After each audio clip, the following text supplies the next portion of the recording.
Hello, everybody. Welcome back to another week of what's new and coming up with Lipedema. I'm Siobhan Huggins. I'm the research specialist with Lipedema Simplified, and I'm here with Catherine. I'm not even going to point because I'll get it wrong. Hi, everyone.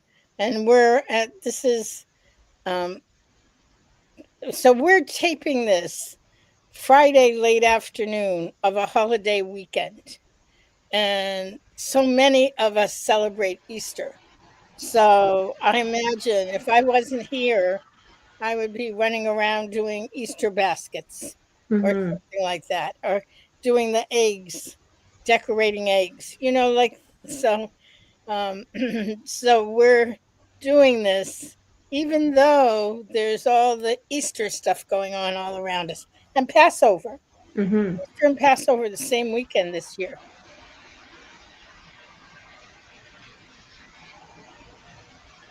I think. I think, yeah, I know there is like several things layered on top of Easter this year, um, and that is one component. So, very interesting, very interesting year. For people who are watching with us live right now, please go ahead and put in the comments that you're here, where you're coming from, what the weather's like. Currently here in Colorado, it is dumping snow after a fairly long sunny time period. So we're back to snow for a little while. I'm sure we'll flip back to sunny here pretty soon. I'm hoping it'll clear up tomorrow because I really want to go down to the farmer's market and I will walk in the snow. I enjoy walking in the snow, but I would like some sun also. Well, I have to say that I feel spring fully for the first time. Here's spring on the lake. Pretty. Spring on the lake, and I've um, got some furniture out on the deck. Oh, Chicago, 66 and cloudy. Virginia. Patricia's in Virginia. She says it's a spectacular day. Yeah, it must be the East Coast. I'll tell you, it is absolutely gorgeous. It's yeah, and Marilee is from the Pacific Northwest, 67. I think we're finally at the place where except for Siobhan, one's getting snow. Yes, and I'm sure after I move even further north, it will be much the same. But that Really. is, yeah, that is fine. I'm actually not sure what the weather patterns are like further north, so I guess I'll have to find out. Yeah, so we have the holiday coming up, but then right after that, the very following weekend, we have our event coming up. So this is something we've been working on for a while, and it's all coming together. All the pieces are clicking into place, and before we know it, it'll be here. So that is very exciting. If anyone watching now or watching later is going to be there, go ahead and leave a comment what you're most excited for, what you're interested in, what your highest hopes are, whatever you want to share with us. But yeah, so the event is coming up. It is focused on surgery this year. Um, so we're going to be having a lot of different topics kind of coalescing around that. So part of it is talking with actual surgeons who focus on lipedema. What are their techniques? What are their recommendations? What are some of the best practices so that people can get more familiar with what they're going into or considering? The other aspect is how to prepare. What are some things that people should think about before surgery? What is the realistic expectation coming out of it? So, both in terms of the recovery process, but then also long term, making sure that people do understand that surgery is not curative. It is a specific tool for very specific purposes. And then there's also conservative care that's needed beforehand and afterwards as well. So it's going to And be. I want to say that conservative care is with or without surgery. Yes, I for mean, sure. that conservative care, if you have surgery, you need it. If you don't have surgery, you need it. And Hmm. often it's the same conservative care. Yeah, and there are probably some tweaks, like there might be some tweaks directly after surgery in terms of nutrition that people might want to make, or special considerations depending on the context. But for the most part, like I think a helpful thing would be, and I've talked to surgeons about this who focus on lipedema, is getting as far as you possibly can with conservative care first, because there are some cases where people implement conservative care and then they find that the concerns that they have, like pain, mobility, things like that, are improved enough where they don't actually feel like at that point surgery is going to be an additional benefit or not enough to justify everything that goes into it. Um, but even if not at the end, there are people who will be speaking at the event, like Dr. Amato, who mentioned even just getting into the best place possible means that there's going to be less volume to remove at surgery, the tissue is going to be less inflamed, you're going to be in a healthier position, better able to recover. So yeah, we're going to talk a lot about all of this during the event. So if these are topics you're interested in, or if you know anybody who is, let them know about it. I will grab the link real quick, which I forgot to do beforehand. Oh, Um, I'll put it in. okay. Um, yeah, The and thing, the thing that is kind of interesting, I find this interesting, is what we're talking about is how do you be in optimal condition? mhm, You know, you want to be in optimal condition for the surgery, but I want to be in optimal condition no matter what. yeah, for Okay, I'm sure. putting this in the chat now. Yeah, and the thing is, like, we're not recommending surgery to anybody necessarily. We don't really ever tell people what is going to be best for them anyway. But surgery is definitely something that's talked about in the community.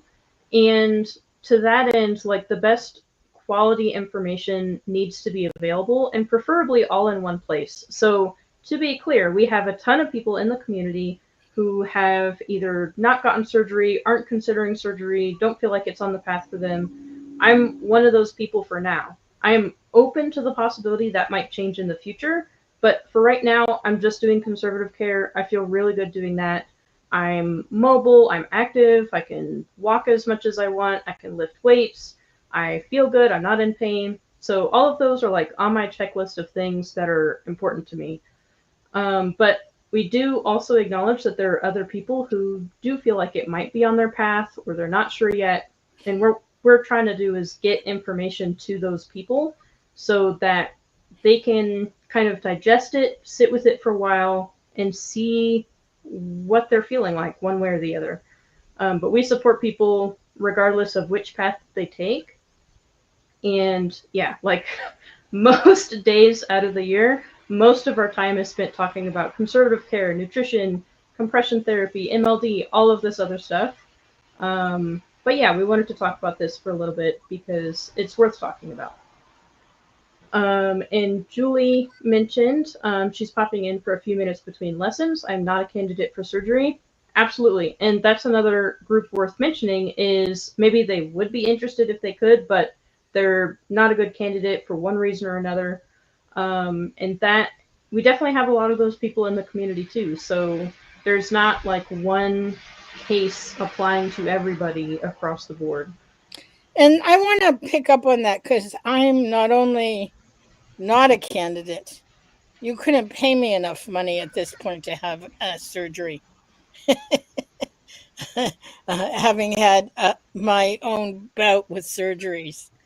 Uh, but here's the thing, I find this kind of interesting because, regardless of whether you have the surgery or not, there are the same activities that are going to enhance your well being.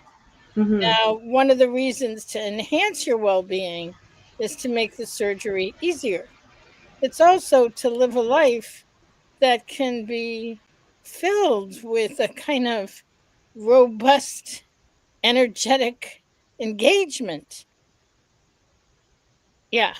Yeah. So, I mean, for my example, you all, you guys know, anybody who's been here knows that I've had a rough couple of years because I have some very significant lymphatic issues, with some obstruction of my lymphatic flow through the thoracic duct.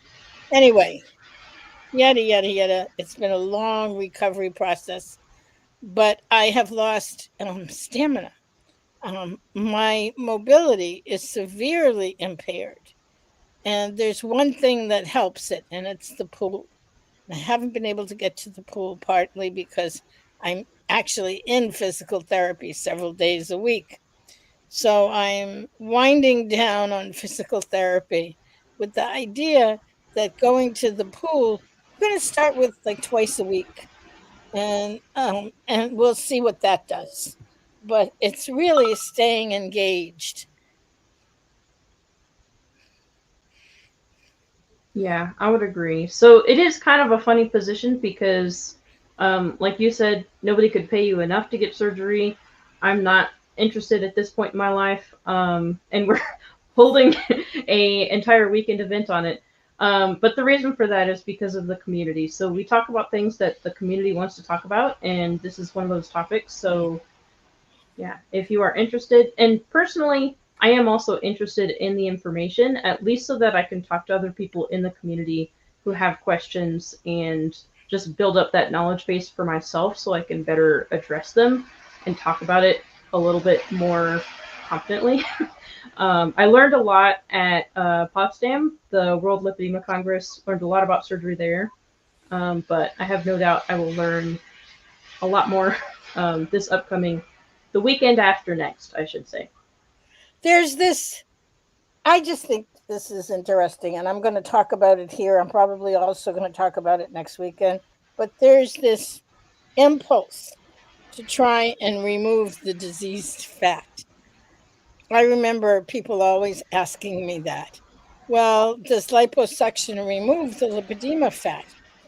There isn't that much of a protocol where you can say this cell is lipedema, this cell is regular white fat. It's Mm-hmm. not quite like that. Fat is a very complex organ that goes throughout the whole body. Um, and it's it's the kind of thing where you have to do the best you can to be with your fat. That Mm-hmm. sounds funny, but I know you know what I mean, um, Siobhan. Yeah. And I wish there were something like that where it could say, this is scar tissue, this is fat tissue, here's how much of each you have.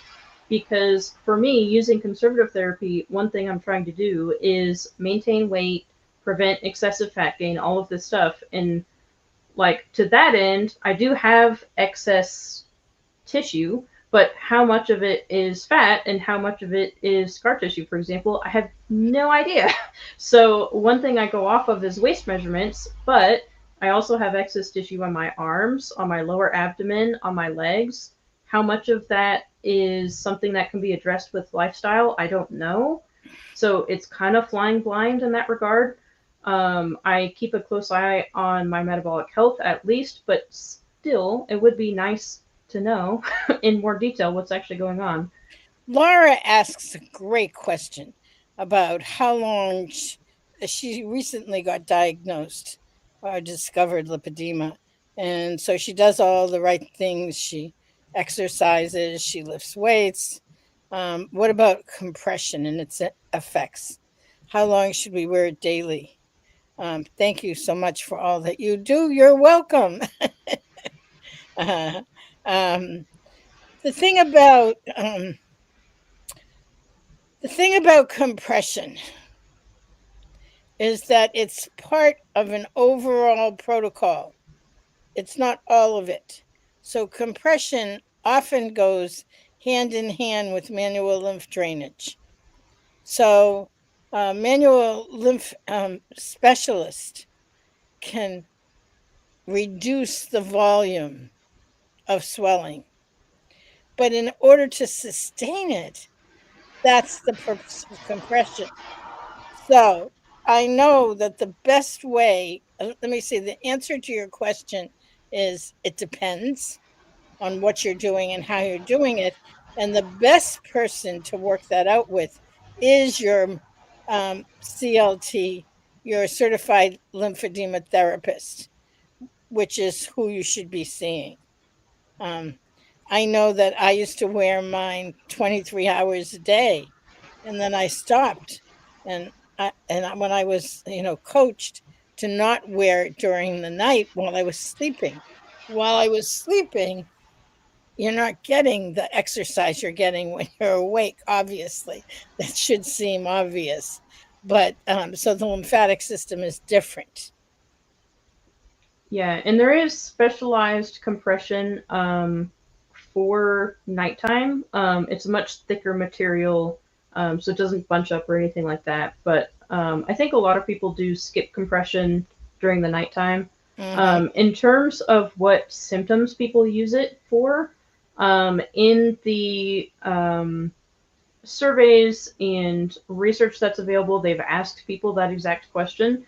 The common responses were to address the tight and heaviness in the legs that they were feeling, pain. Um, from what I've spoken to and experienced myself, some of the like muscle fatigue seemed to be helped with wearing compression. Um, yeah, and then the tightness, heaviness, and pain. Those are usually what people are wearing it for in terms of addressing symptoms. But Catherine is right that it's usually in combination with other things. Also, an option in terms of a sort of type of compression is the pool, like Catherine mentioned before. So if you're doing standing exercises in the water, you have this natural gradiated compression where deeper in the water is more pressure and then it becomes less as it is less water. Um, I've done a lot of that too, especially in the summer. So when I've had heat induced edema where my legs are swelling and it's getting really bad, the number one thing I found that helps is just getting into the pool, even if it was only for like 30 minutes. And then very quickly the swelling would come down. I'd feel a lot better. I would have more energy, so I'd have less fatigue as well, is something I've noticed with both the pool and compression. Um, but yeah, it also depends on the person. So it does depend. And then sometimes people need to work up to wearing it throughout the day. Sometimes people only wear it certain times of the year. It does depend. Yeah, and What's cavitation?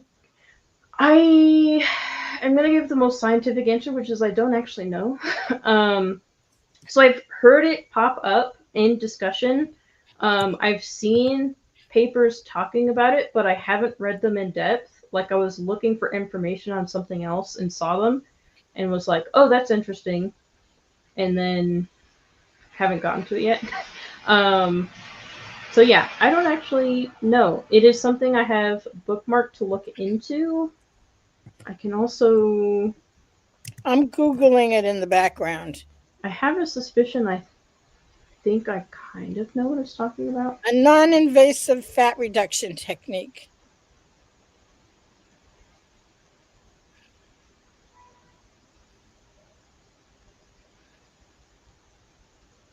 Yeah, so I don't think I'm going to like live study this right Hmm. now on air.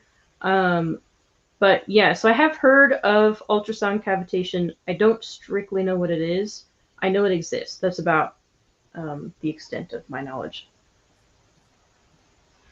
Oh, so interesting. And here's an article on Lipedema Simplified website on cavitation therapy versus liposuction.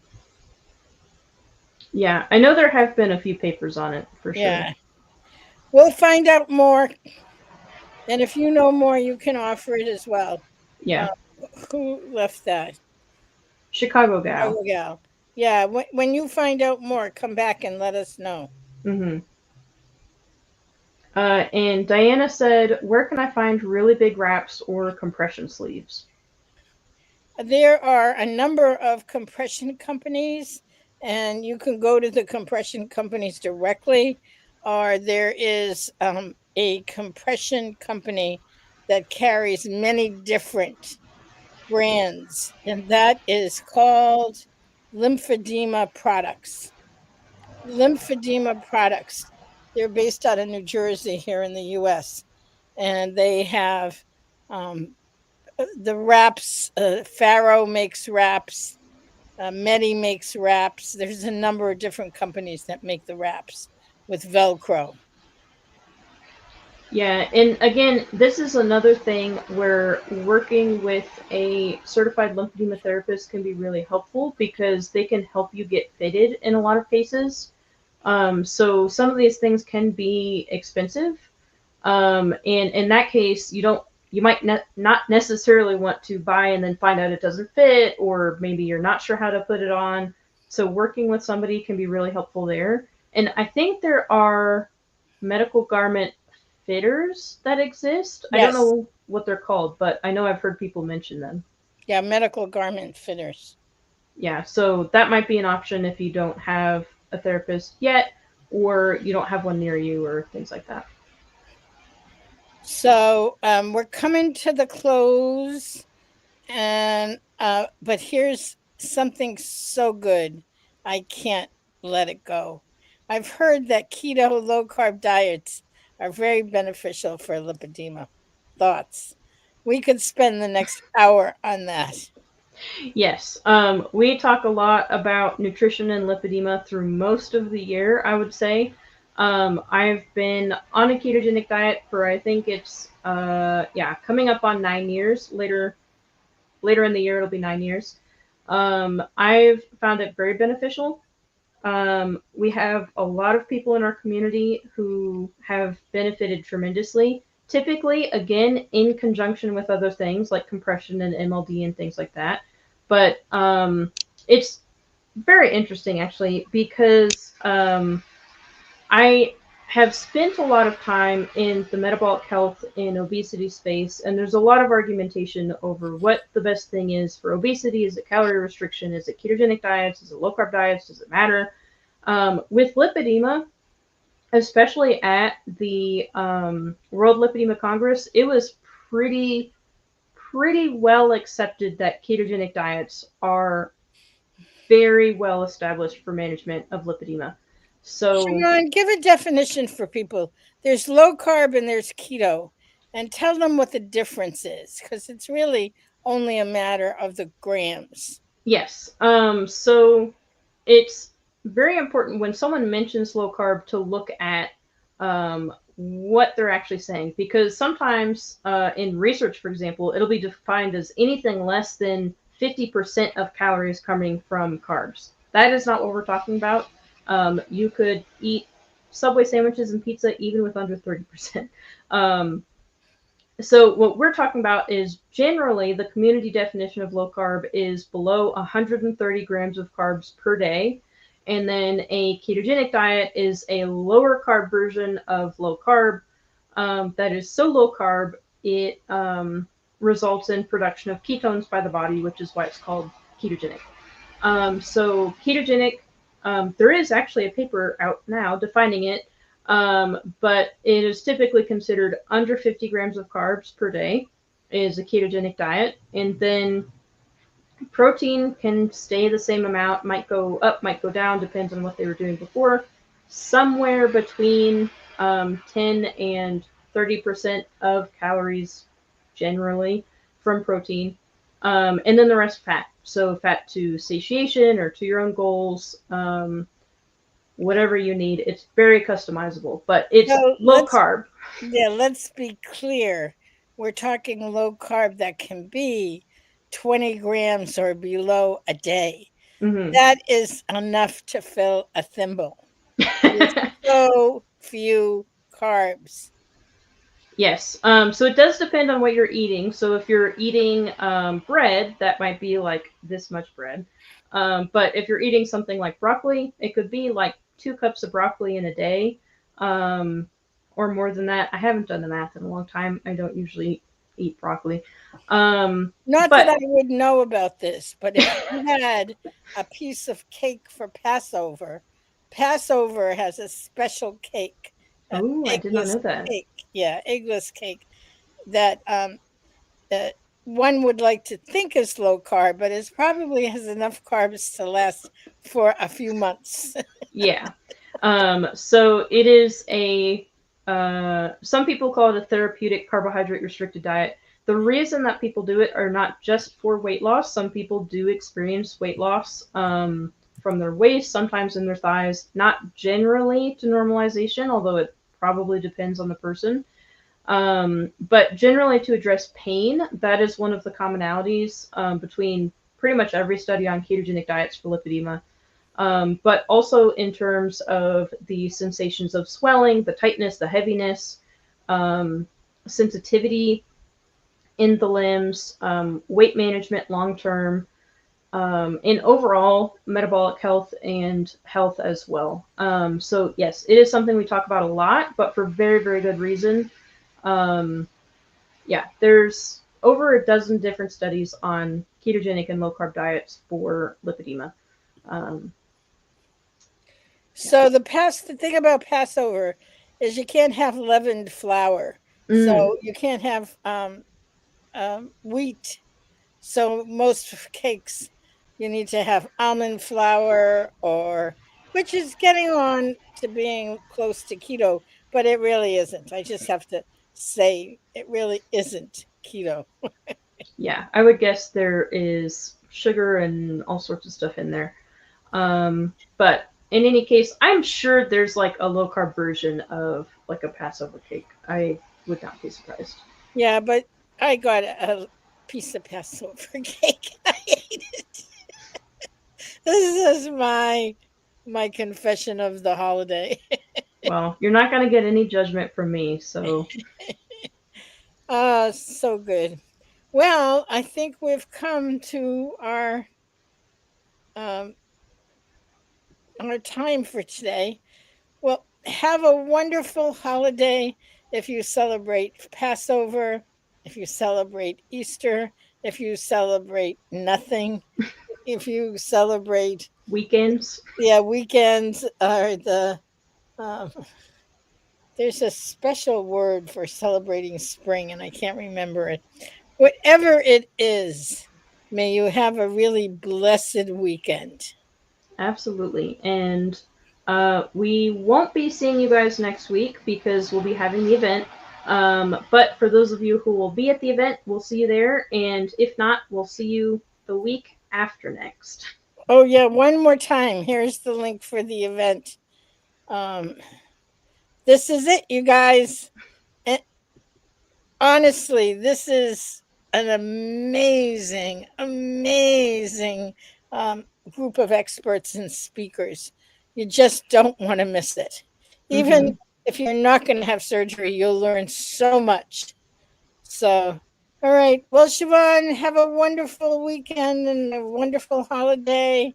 And thank you, as always, for being such a great colleague and friend. Yeah, right back at you. See you guys. Bye.